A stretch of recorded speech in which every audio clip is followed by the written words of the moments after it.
আসসালামু আলাইকুম। ওয়ালাইকুম আসসালাম। কি খাচ্ছেন নাইম সাহেব? এই ভালো করে একটা দেখান। নাইম সাহেব এখন মাংস পিঠা খাচ্ছে। নাইম সাহেবের বউ কালকে বানাই দিছে, তাই না?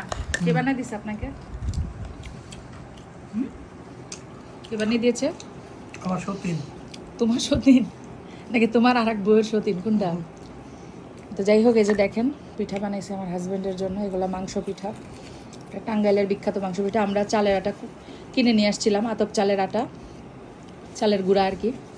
সেটা দিয়ে ডো বানায় তারপর মাংসের পুর বানাইছিলাম। এই হচ্ছে পিঠা আমি বানাইছি। কেমন হয়েছে টেস্ট নাইম? খাওয়া যাচ্ছে না ভালো হয়নি? ওটাই ভালো। মজা হয়েছে? খুশি করার জন্য বললা না, নাকি সত্যি? সত্যি। তাহলে আমরা এখন খাই। সবাই ভালো থাকবেন, সুস্থ থাকবেন। আল্লাহ হাফেজ। আপনারা লোন পালান। আল্লাহ হাফেজ দাও। আল্লাহ হাফেজ। সে খাওয়াতে ব্যস্ত, ওই জন্য কথা বলতে পারতেছে না।